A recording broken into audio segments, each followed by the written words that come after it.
भगवान के ऊधमों का वर्णन किया गया। ठाकुर जी कैसा ऊधम मचाते हैं? भैया नंद बाबा के यहां कितनी गायें हैं? 9 लाख गायें हैं। कितनी गाय?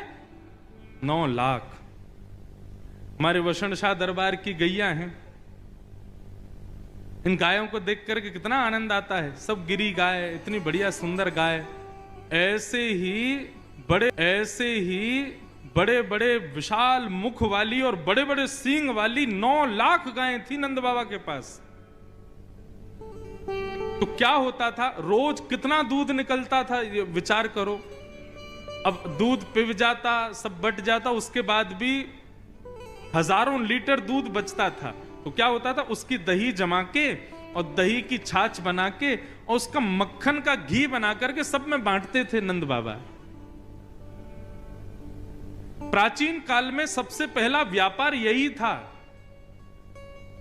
गीता में वर्णन आता है कि व्यापारियों के लिए, वैश्यों के लिए क्या उनका धर्म क्या है? बोले गौ सेवा करना और व्यापार करना, घी निकाल करके उसका विक्रय करना। सबसे पहला व्यापार पृथ्वी का यही था। गायों की सेवा करो और घी बना करके घर घर पहुंचाओ। नंद बाबा का भी यही व्यापार था। लेकिन उसके बावजूद भी 9 लाख गायों का घी कोई कम होगा? ऐसा कहते हैं कि नंद भवन में कुएं थे घी के, कोई कमी नहीं थी।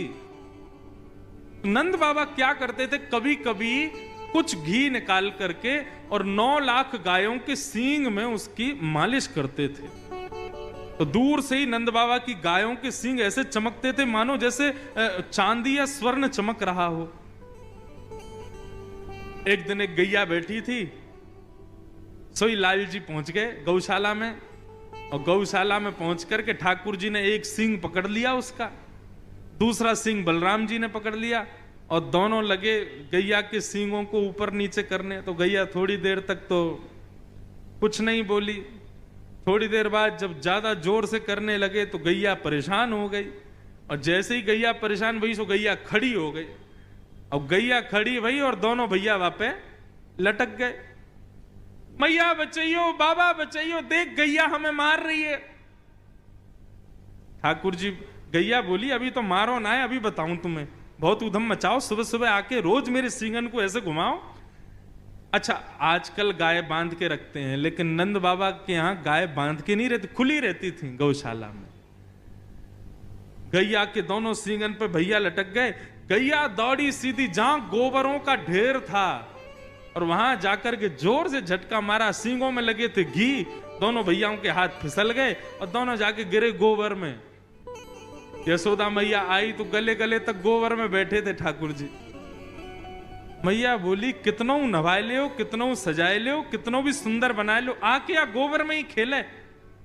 लाला मुझको तो ऐसा लगे तू पूर्व जन्म में सूकर दिखे।